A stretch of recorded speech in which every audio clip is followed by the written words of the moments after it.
Section 2. Reductionism, Computationalism, and the Suitcase of Consciousness. David Deutsch has produced a very apt metaphor for the structure of Cartan world. He calls it the Skyscraper of Reductionism. In the Cartan world view, classical physics is seen not only as the paradigm science, but also as the basis for all other sciences.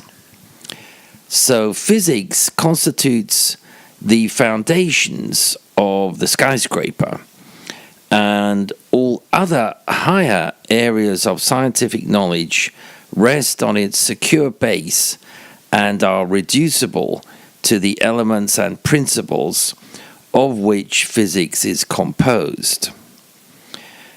An important aspect of this Cartan vision is the philosophic doctrine of realism.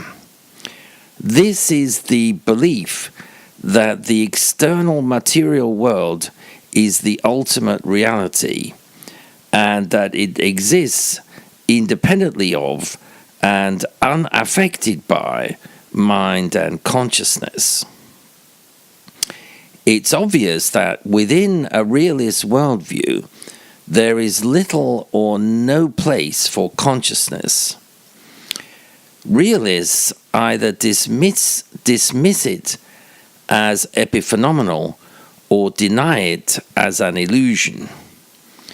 Clearly, the determinism and mechanical causation of Cartan world contradict our feelings of free will, and its reductionism contradicts our unity of conscious experience. So where did the emergence of Cartan world leave consciousness?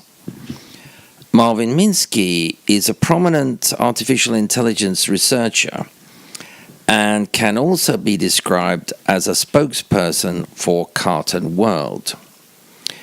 He characterizes consciousness as a suitcase concept, meaning, he claims, that it is a jumble of more than 20 different definitions, concealed and confused within a single, rather meaningless concept. And indeed, it is certainly the case that there is no consensually agreed single scientific definition of consciousness. On the other hand, however, no amount of Cartan ontology could expunge folk psychology from the mass populations of the earth.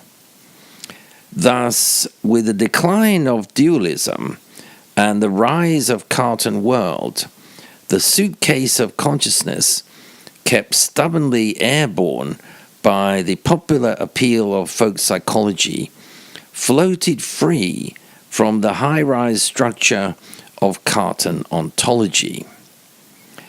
As a consequence, the modern scientific problem of consciousness became how to lasso the suitcase of consciousness onto the reductive structure of Cartan world.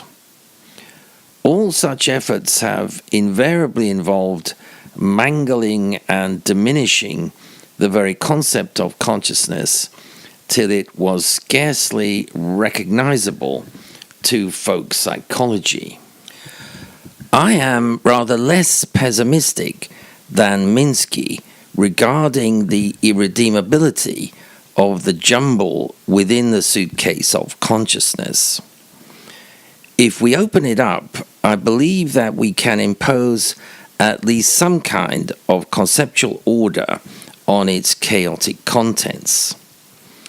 Firstly, among the various interpretations of consciousness, we can identify the two extremes along a spectrum of notions.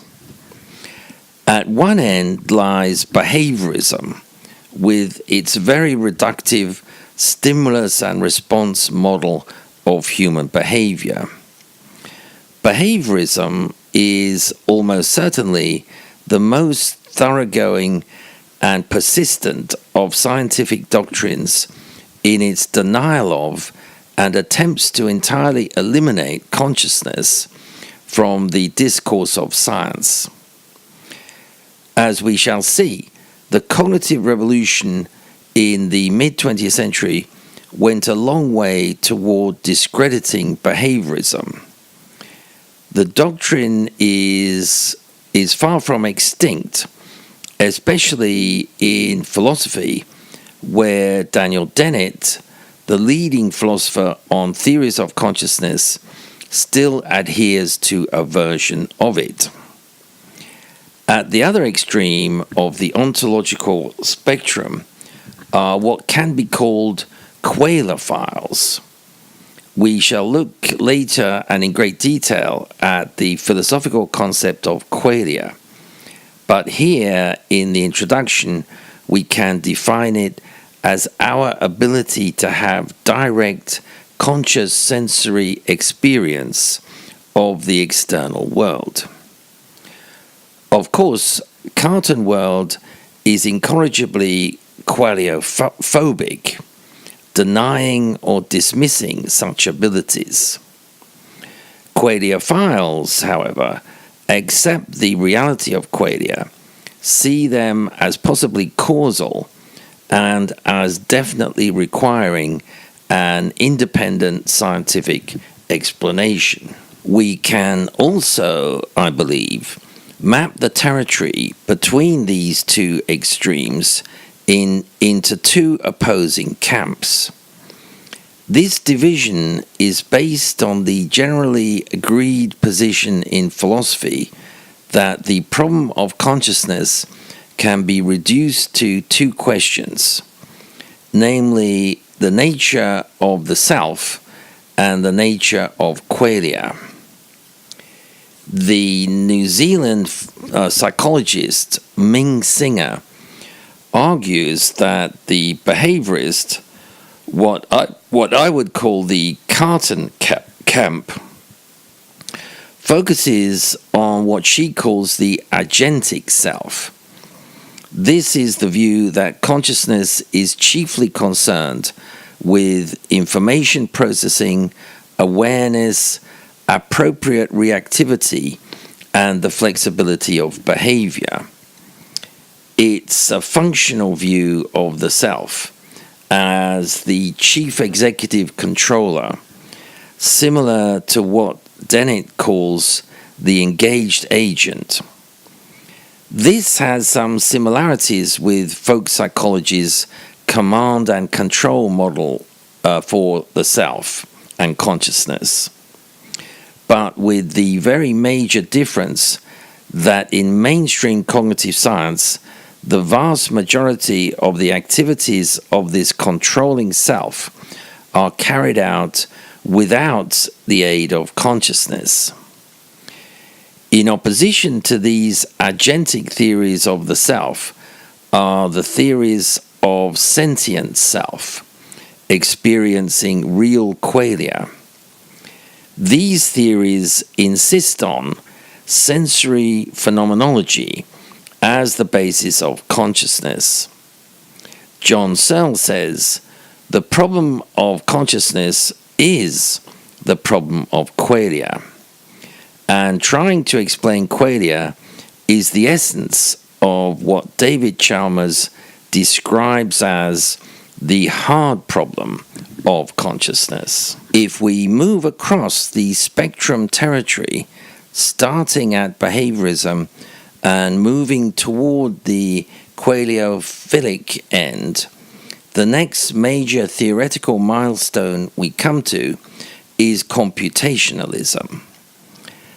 Like many other technological developments before it, the advent of the computer provided researchers on mind and consciousness with a man-made model of the brain-mind. Indeed, Herbert Simon, one of the fathers of the digital computer, considered it to be an accurate and realistic model of the human mind. He argued that its invention and the form it took were not coincidental. As one critic complained, Simon tended to confuse machine psychology with human psychology. Earlier examples of the technological model tradition include Descartes' references to mechanical toys and hydraulic systems, and more generally, the idea in the early 20th century that the telephone exchange provided a feasible model for the brain-mind. Despite encouraging all the negative features of the Cartan worldview, materialism, reductionism, mechanism, and determinism, the advent of the computer also had some positive effects. Firstly, it broke down behaviorism's resistance to the innerness of the mind. If engineers were now designing machines which clearly had goals and inner processes, it seemed absurd to deny that humans also had these.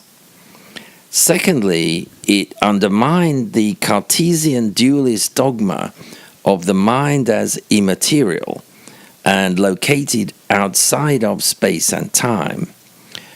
For the first time, the computer model of the mind asserted that the mind was based on physical entities and material processes.